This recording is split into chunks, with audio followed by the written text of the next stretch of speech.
Bienvenidos. I'm so happy to see everyone today. This is our very first webinar of 2023. So please remember to mute yourself whenever you're not speaking. As we normally do with the PD2Go newsletter, we will be sending other resources, the PowerPoint presentation, and the recording of this webinar on the January edition. So welcome again to the very first session of 2023. Welcome to the Light Center January webinar, Coaching Students During Office Hours. Office hours serve as an opportunity for faculty to engage with and support students outside of traditional class time through coaching. So today we're going to learn how to create a coaching list to use during these office hours. Today's facilitator is Dr. Mary Broden. She's the Light Center Instructional Designer and the new Faculty Orientation Coordinator. So thanks, Professor, for accepting our invitation to facilitate this webinar, and the floor is yours. Thank you. So like Dr. Shao Ojeda said, today's focus is coaching students during office hours, and the learning outcome for this session is to learn how to create a coaching checklist to use during office hours to help guide your office hours and really make them purposeful. So for today's agenda, we're first going to review the webinar description and learning objective, which I already did, but we'll look at it again. We're going to have a brief discussion about why coaching during office hours is important.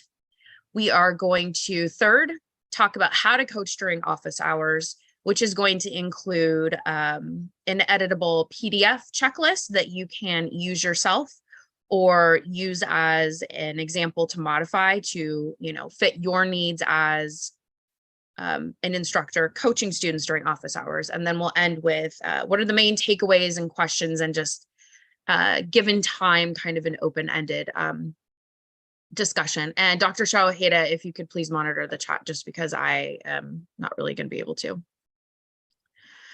Okay, so in terms of our webinar description and learning outcome, Dr. Shao Ojeda already went over this, but I wanted to reiterate together. So office hours can really serve as an opportunity for faculty to engage with and support students outside of traditional class time through coaching.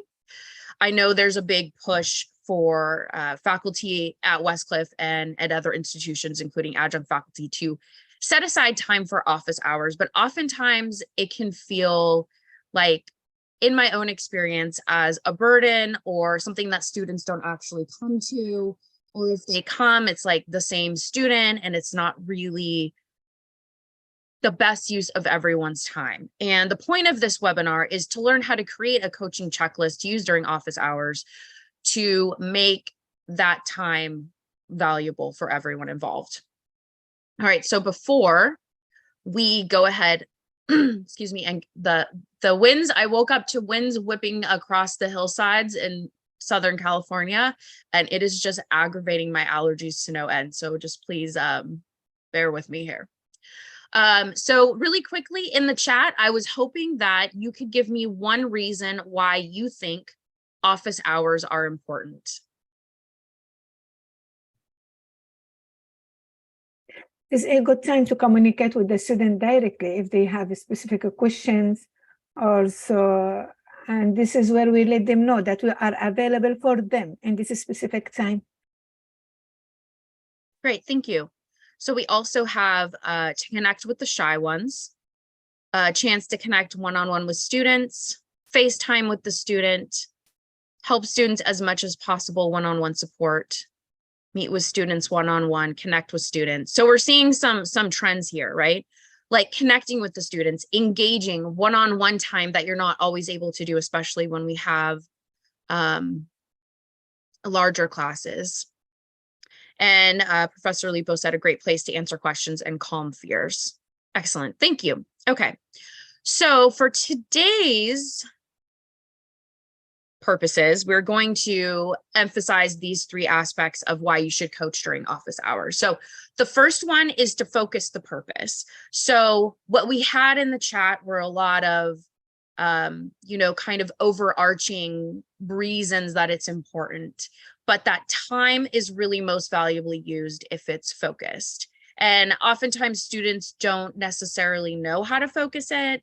And an instructor may spend a lot of time kind of listening to the situation and trying to figure out how to pinpoint exactly what's going on and how to best help the student.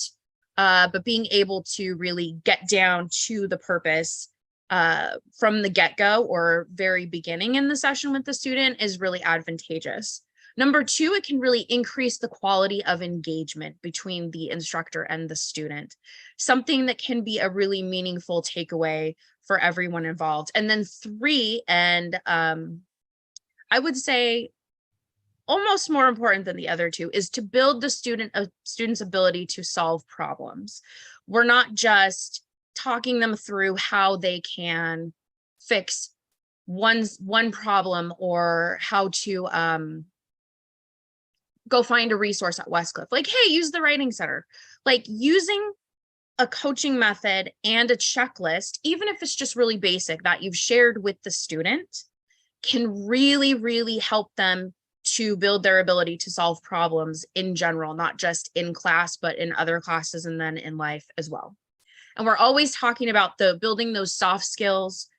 This is a way for us to really do it in a way that's, outside of classroom time, but is also part of the educational experience here at Westcliff.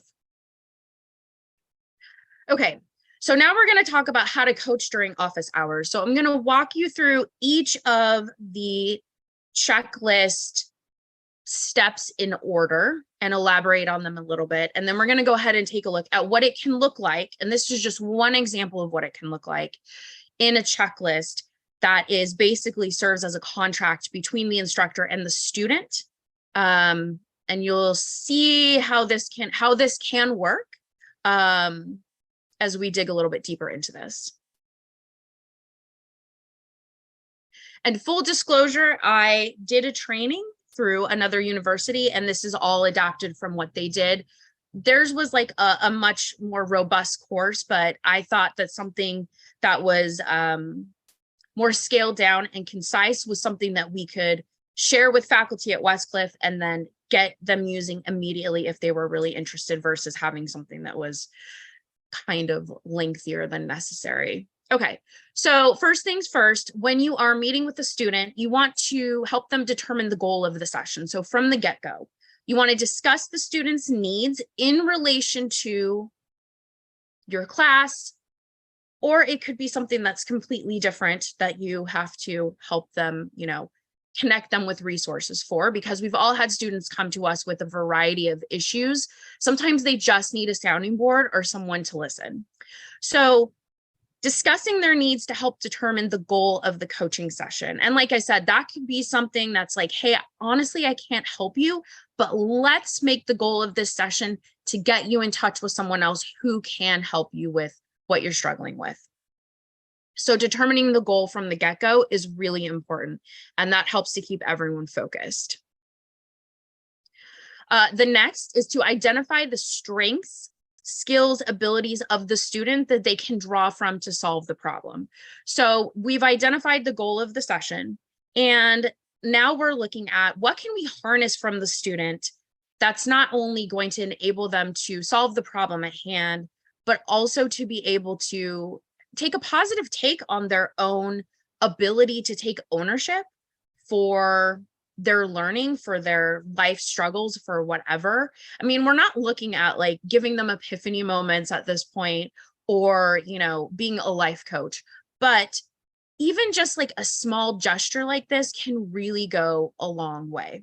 And it also keeps us as the instructors cognizant of the fact that each of these students comes to us with a variety of experiences and background and strengths that they can draw from. Like, everyone has the ability to succeed, and this helps us to be aware of that, which sometimes can be difficult. We've all gone through this pandemic over the last three years. It's kind of insane. Time is weird now. I don't really know how to approach it. It's way different than it was before. It's like things are normal, but they're not. And in a lot of ways, we are still dealing with technically a pandemic, even though a lot of us have started moving on to as normalish lives as we can lead. But we're burnt out, we are tired, we are frustrated. But again, this helps us to get like reframe it in a positive mindset, which is important for both us and the students. Discoveries. So beyond the strengths that we have, that you've identified for the student in terms of solving the problem, getting to know them a little bit more as they're kind of walking you through, like, this is my issue, this is how I might want to solve it, like just giving you that context. Be aware of things outside of those strengths that you can pull from to help them achieve their goal. Because it might not be a strength, but it might be like, oh, you have a resource in your partner or your roommate, right? Who's done this class before. There's just things that you can learn by just listening for a little bit. It doesn't take a lot, as long as you're really focused on what you're kind of looking for in that conversation, to be able to pull from and help the students access more resources within their own lives that they may not have been aware of. Then you're going to get to the learning plan. So when we hear learning plan, we tend to think like this large scale kind of something that's mapped out. For the purposes of a coaching session during office hours, it's not a big grand plan. It's going to be, what is the plan to get to whatever the goal that was identified at the beginning of the session? So it's just, how are they learning and achieving that one specific goal? So you're going to collaborate on an action plan with the student that will allow them to achieve their goal. When you're collaborating on an action plan, it needs to be step-by-step in nature. It needs to be very achievable, not something that's lofty, something that is very reasonable for the student within a specific time frame to be able to achieve their goal. Let me just make sure I'm not missing anything. Okay, cool. You also need to establish a deadline, because if there's no deadline, I don't know about you, but if there's not a deadline, it's going to get chucked to the back of the list, no matter how positive my thoughts are or good my intentions are, because we're human. We only have so much time in the day. A lot of our students are parents, they're working adults, they're juggling a variety of things, many of them dealing with things that are in multiple countries, just because so much of our student body is international and have traveled to the United States to learn, right? So lives are complex. And this is why we need to go with that very reasonable action plan, a reasonable deadline by which they can complete the learning plan or achieve the goal that they've set for themselves in the session. Let me just make sure this is the last one. Yep. My coffee hasn't kicked in yet. Okay. So, and the last part of the checklist or the contract, because it is essentially a contract of sorts, is the deliverable. So you have the action plan, you have that deadline, and then there's a deliverable. And this is to help hold students accountable when they are following through with this action plan and achieving the goal that they've set out. So you need to identify with the student the product or result that will demonstrate goal achievement. And this, just like I said, helps to hold them accountable. It also helps to hold you accountable, because you're going to be asking to see the deliverable versus just saying, oh, did you do that? Great, box checked. It's like when I asked my son, did he make his bed? And he's like, oh yeah, I totally did that, because he wants to watch TV before school. And I'm like, did you really do that? And then how many times have I had to go in and check and it's not made? But the deliverable is, show me it's made, and then you can earn your reward. Okay. Yes, absolutely, Professor Lipo. Trust but verify. And again, this shows them that you are also giving faith to them that they are going to be able to follow through, but that you do need to see it. Like, again, this is a partnership in this checklist / contract. All right. So what I'm going to do is I'm going to go ahead and share the checklist that we have Dr. Xiao Ojeda and I collaborated on. It is an editable PDF. So what I'm going to do is I'm going to actually share that. We'll take a step back. We'll take a look at it in order, just so you can visualize together and ask any questions. And then I'm going to put you into breakout rooms, and you're going to discuss how to personalize the office hour checklist for your own office hours. Because again, this is just one example that we've put together. You are welcome to use it, but we want you to brainstorm on how it might be tweaked or completely blown up and you redo it to fit with the type of student you're working with, the level of student you're working with, the class you're working with. Again, just whatever you need. So let me go ahead and stop sharing. I'm going to put the link in the chat. And then I'm going to share my screen and we'll just take a look at it real quick. Okay.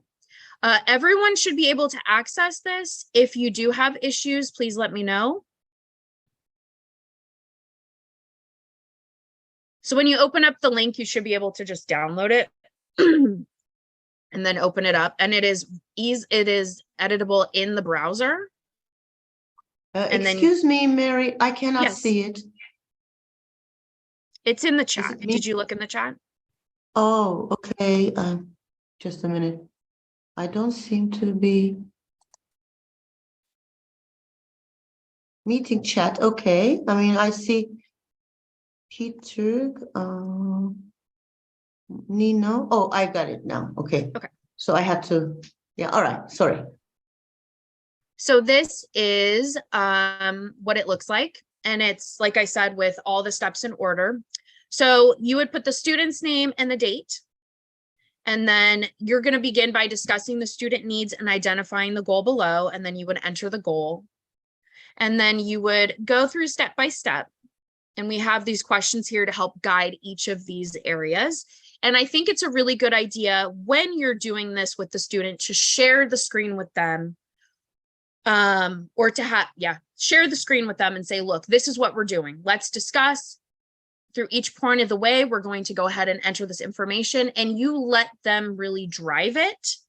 But again, how you use something like this or whether you use it is completely up to you. But just to reiterate those steps, we would identify the student goal, identify their strengths and abilities in terms of how they can draw from those to solve the problem, which solving the problem is the goal essentially. What discoveries did you make by listening to them that you can help them pull from to be able to achieve that goal? What are the actions for the learning plan? It could be as simple as like make an ARC appointment with one assignment by the end of the week. The deadline could be the end of the week.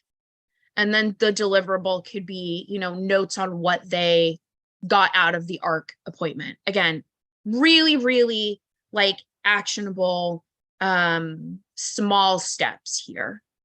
This isn't for some like huge goal here. It could be part of a huge goal, but it would need to be like a smaller one. But again, that's up to the session. Any questions on this before we go ahead and move into breakout rooms?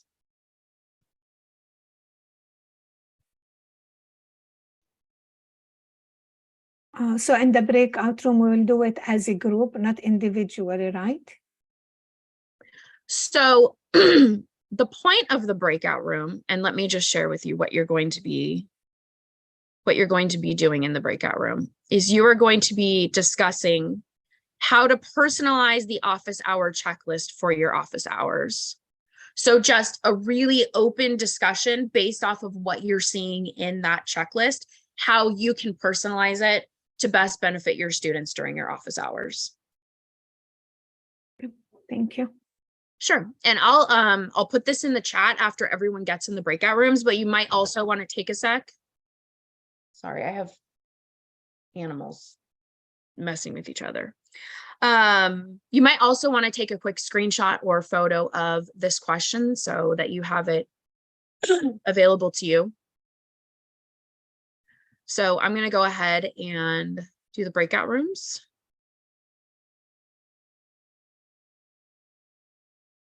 And we have a good amount of time. So I think what we're going to do is we'll start with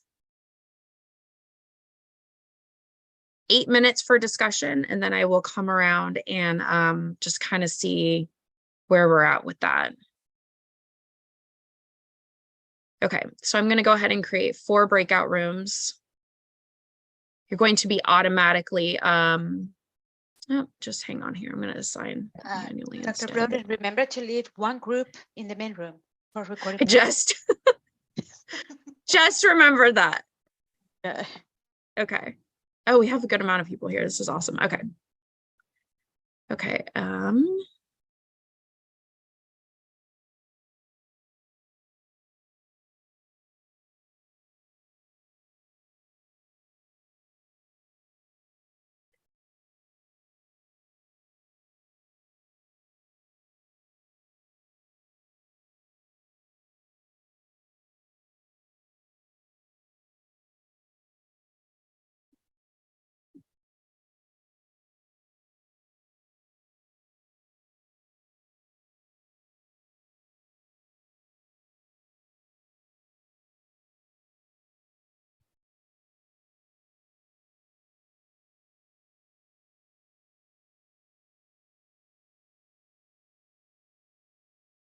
Okay, so I'm about to open the rooms. So for those who are going to be remaining in the main room, Professor Lipo, Professor Constant, Dr. Fuller, and Professor Oberman.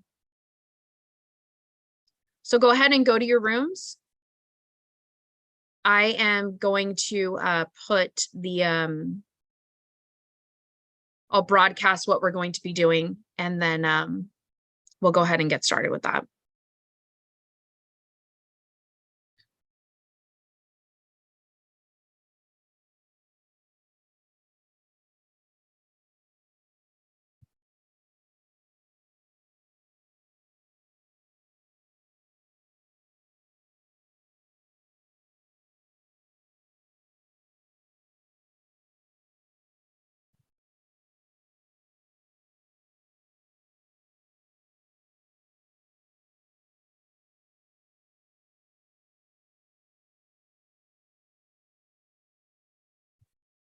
Okay, so for main group, someone would like main room group, if someone would like to get started discussing, that would be awesome.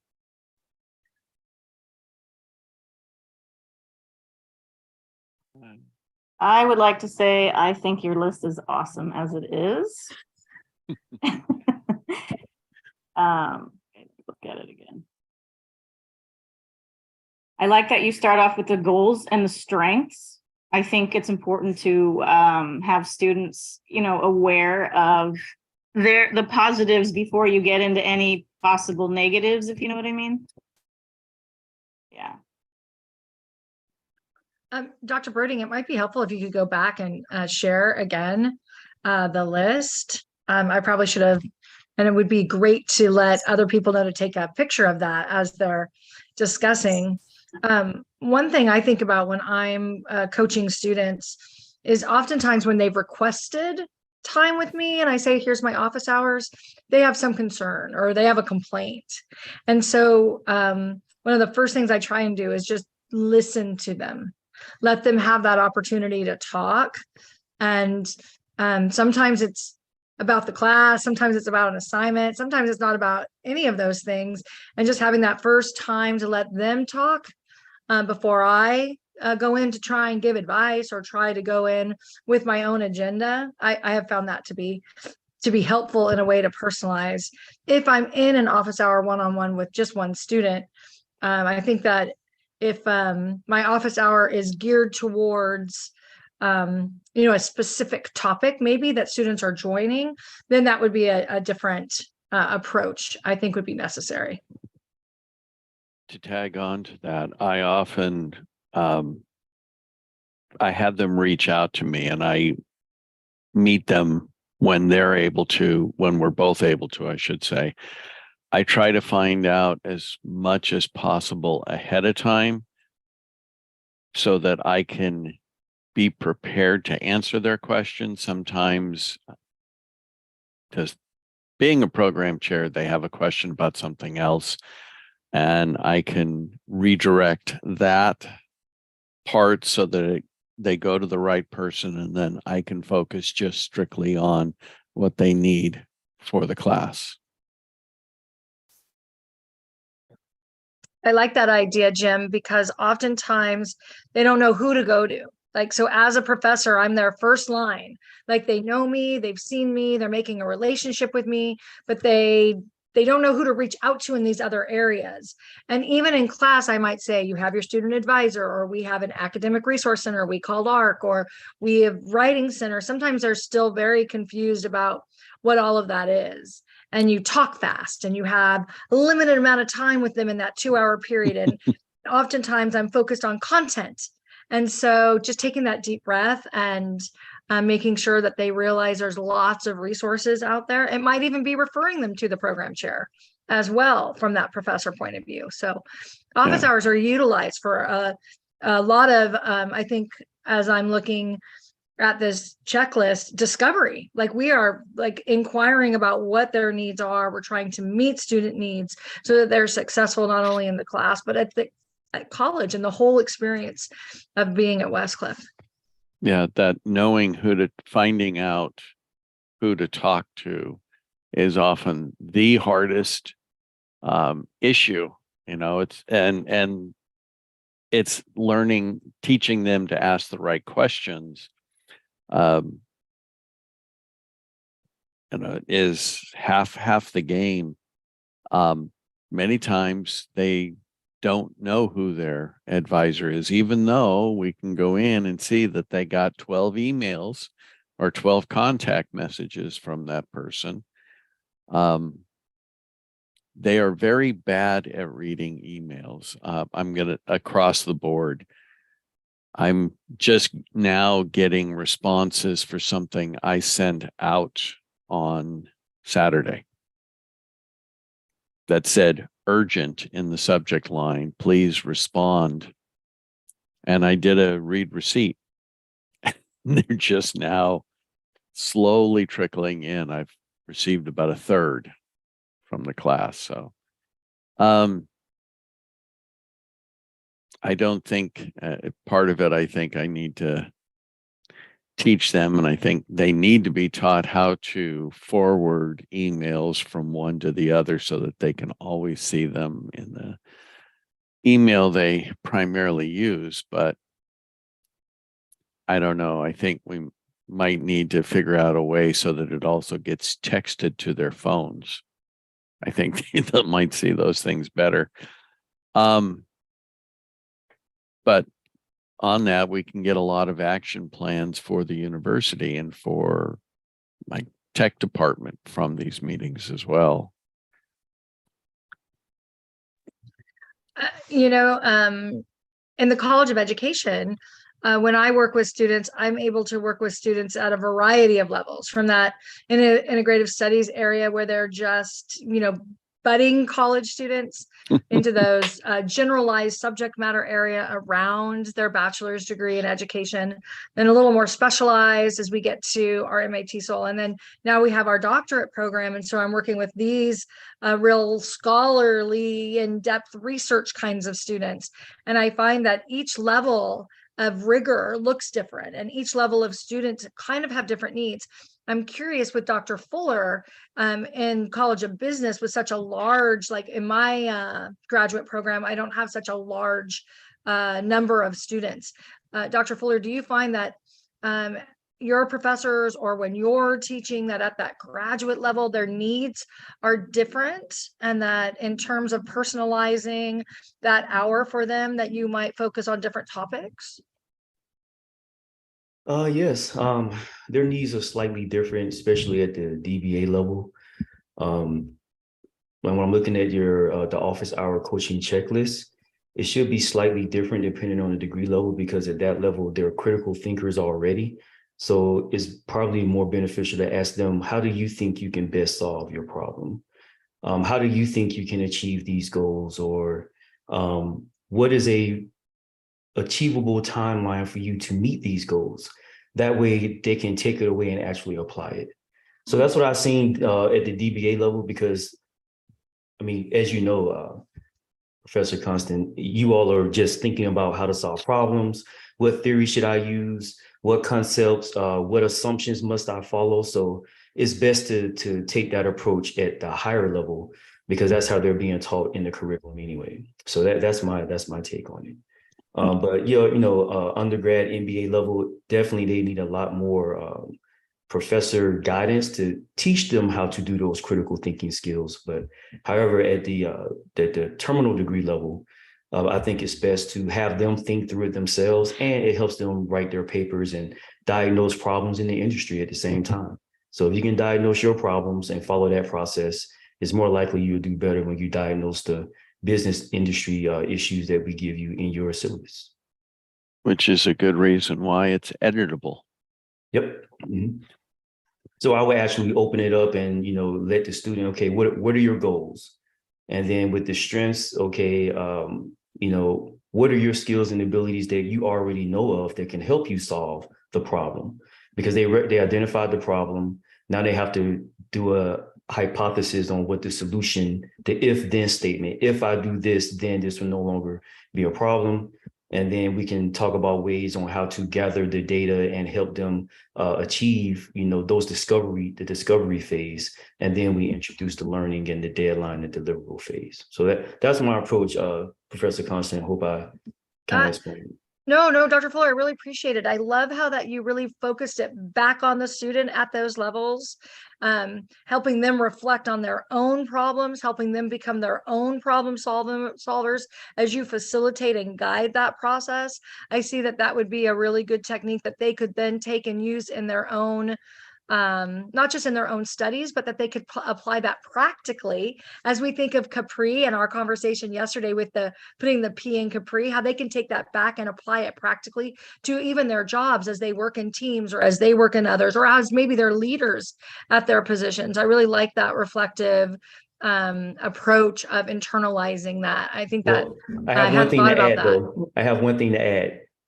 I mean, don't let them go the wrong path. They'll say, hey, I would. Right, very true, right? Like, oh, I think we'll do it this way. And you're like, well, let's talk about that. I don't know about that one. I appreciate that. That's right. You're still there to give them the to keep them on that. I appreciate that. They do need to know the real way to do things. Sometimes they may want to continue to be a little stubborn, right, Dr. Fuller? They can be a little stubborn sometimes. Yeah, I call it not as open to feedback. Oh, but I do try to nice. I do try to let them know at that level, though, even when you're done, our goal is so you can continuously publish articles so the industry can benefit right from your knowledge. Just know that the editor and 2 peer reviewers are going to give you their feedback, and it may be opposite or opposing to what you already have written down. So if you shut them down, then your articles and what will never be published, because you're going to fight everyone, and they only want you to add more information and explain in more detail so the reader can understand. So that's the biggest hurdle to get over, having everyone be more open to feedback or constructive criticism. It hurts sometimes when you think what people can't follow it, but that's just teaching, right? We all know students may not follow what we're saying, and so we have to adjust how we deliver it. But students don't necessarily see it that way at the same time. I really like that. I very much appreciate that. And that the key point there too, that specialized knowledge, right? And that they have this high level of critical thinking and they're very specialized in those fields. And I like how you brought in the publication and, for their future. I really appreciate that. Sometimes we have to get out of our own way. Yeah, we do. Yep. Or we stay in our own way. Thank you, everyone, for your great discussion here. So now that we have met in small groups to take a look at, how you can utilize the checklist, how you can revise it to fit the needs of your students for your office hours. I just wanted to open it up to a discussion a group discussion in terms of takeaways. So if one person from each group could kind of sum up a few of the takeaways that were discussed in your small group discussions, I would appreciate it.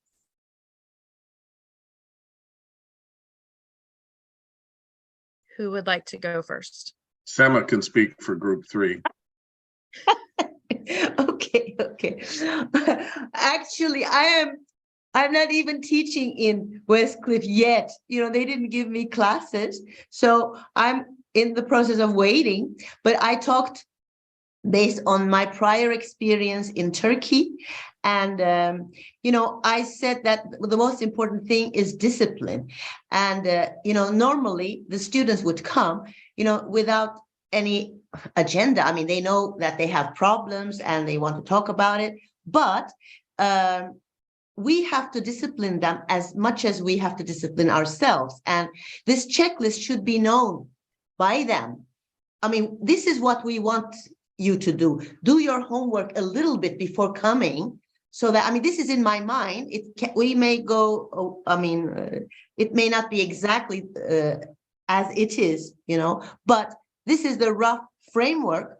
And so you should be prepared that in this amount of time, so they shouldn't think that it's going to last forever. In this amount of time, we will talk about this. Of course, personal things will come into view as well. But so we will, I mean, we didn't come with any personalized checklist, Professor Broding. Sorry about that, because this was exactly how, you know, the students come, and this was very realistic, because we talked about, you know, we didn't know each other. I didn't know them, they didn't know me. So I said, I'm not going to speak, but I spoke most. So that's what we came up with. I mean, so discipline, and Dr. Seba too liked the idea of discipline. So we have to discipline our students and ourselves, so we will know what we will squeeze into that time frame. Anybody else in our group? Professor Lang and Professor Hirokawa, anything I missed? Okay, maybe they agree with me. I don't know. Okay, so thank you. Yes, yes. Yes, we do. Thank you. Other groups? I can talk on behalf of our group, if they allow me. So we gave just a specific example. For example, the example that we shared, if the student, this is the goal for the student. When we grade the student assignment, sometimes we deduct the grade on ABA format, for example, or for academic resources. Most of the students really, they are not aware about the ABA, or what do we mean with academic resources, peer-reviewed articles. So this is the goal, just to help the students and how we work on this. So we can, even if we have a student, as we discussed here in our group, for example, we have a student, they complete or they take with Westcliff University the second master degree, and we expect from them they will be aware about the basic and this. So however, depends on where do they take their degrees. For maybe different countries, as we know, most of our students international, and it depends where did they complete their degree, first degree. So we are not sure about how do they understand the ABA, or if even they use the ABA, or what do you mean with academic. So this is the main goal. We need to educate them or to help them, so we can share some documents with them. We can refer them to the writing center and the follow up with them. For example, this is based on the next assignment. We can see if there is improvement or not. So this is good indicator to help us to see if we achieve the deliverables, or if the deliverables really help us to achieve the goals, that to educate and to the student learn about ABA format. However, this form might be and not all the time be used, depends on case by case, depend on the student question or concern. So might be we have specific question, specific answer. Might be we have longer question that need time to follow up with the student to see if we achieved the goal of this meeting or achieved the reason why the student meet with us. If anyone from the team would like to share something else, please feel free. Thank you. We just want to make sure they made their bed.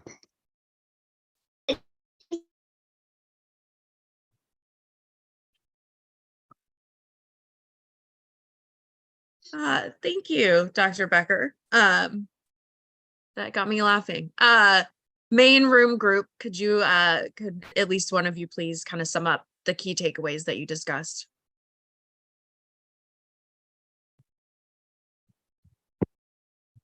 Well, I really appreciated Dr. Fuller's take and his insights on graduate level students and how he facilitated reflective conversations while still giving them those positive outcomes of, I think we talked about getting out of our own way. Dr. Fuller, did you want to maybe pose some of those reflective questions that you gave me? Sure. Hit the tennis ball on my side of the court, huh? Got it. Okay. Yeah, we were only speaking about, when I look at the coaching checklist that, at the graduate level, because we're trying to move them over to be more critical thinkers, that we should ask them the question, what are the skills and abilities that you can use to solve the problem, and have them contribute to that, just as a reminder, because we do use the student-centered learning method here. So the best way we can do that is to allow them to contribute to what the solution will be and what goals and what milestones they should meet. And that will allow them to also be a part of the decision making. And they should hopefully, I won't say they will, but they will probably be more engaged in how to meet those goals if they have a say-so in how to get there along with the actual professor. But I like the checklist. I think it could be given to the student advisors or in every department who speaks with students. So, I mean, they could have a problem that affects every department, and they all can use this same process to get students more engaged and motivated about the solution and how to get there, not just with the instructors in the coaching hour. So that's my take. Good job. Thank you. Any questions now that we've discussed the takeaways in terms of using a checklist or things that you're like, why did you put that on the checklist? This is like very open. Oh, yes, I have a question, Dr. Broding, just to confirm. So do we need, in general, this checklist is used to be one-to-one student and faculty? This is what do you mean with this checklist? Because I got a little bit confused with Dr. Fuller's point, if this will be open for all the students to see the result of this communication between the student and faculty, or this is one-to-one student, one-to-one student and faculty. So how we work with this? I think to what Dr. Fuller was, go ahead. I'm so sorry, Dr. Fuller. Were you going to say something? Yeah, what I meant was when I have an office hour and a student wants to meet with me, I only with that one student, not with the class. That wasn't the. Yeah. And this is what I understood from the and this should be shared with the student in advance to know, or to how we guide them for the student to be prepared for their question, to be specific, clear, because we notice that some students, even when they come to the office hour, let us say, they don't know exactly what do they want. So is there a way that we can instruct them to be specific, what they can decide in advance? So because also we are limited with that time, and to be specific, to set up their goal and their deliveries. Otherwise it will be hard just to expect what do they want. Well, I think that whether you use this checklist or a different checklist or any checklist, that it's something that you could upload into your GAP course shell. It's something that you could disseminate to the students on the first day of class when you're going through the syllabus and course expectations and stuff like this. It's just something that could be a quick, like, hey, if you're going to come to office hours, we will be partnering on a contract to help you, reach whatever goal you're coming to office hours about, if it is relevant. Because sometimes it could be like, hey, I just wanted to make sure that like I understand this, that I'm this assignment correctly, right? That doesn't always warrant like a checklist or a goal discussion. It could just be a clarification question. But if it's relevant that this is the tool that we're going to be using to make that time more purposeful, and that way they're just aware of it. Thank you. Dr. McCoy said this would be a great form at the beginning of class for students to complete so that we have it on record whenever there is a one-to-one meeting. We can refer to this form to understand its needs, but also understand what has changed from the initial completion form. I love that idea because it's all going to depend on the instructor, on the class, right? But but there are some classes that do require students to meet with the instructor. So it could technically be used for like a specific assignment. Or it could just be, like Dr. McCoy said, to, have students maybe create a goal that they're struggling with that they want to do for the class. It could even be a class goal. So anyways, there's a variety of ways that you could really utilize something like this just to make students, that engagement between you and the student more purposeful. It could also be used as a way to really efficient use of your time, because we know that faculty time is precious, and it could be an efficient way for you to be able to help personalize the experience of a student and to help guide and coach them in a more meaningful way throughout a course for a couple of weeks, whatever, just to enhance learning, productivity, all the things. I'm just like thinking of a litany of words at this point. Any other questions or things that you'd like to add to the chat before we go ahead and wrap up today?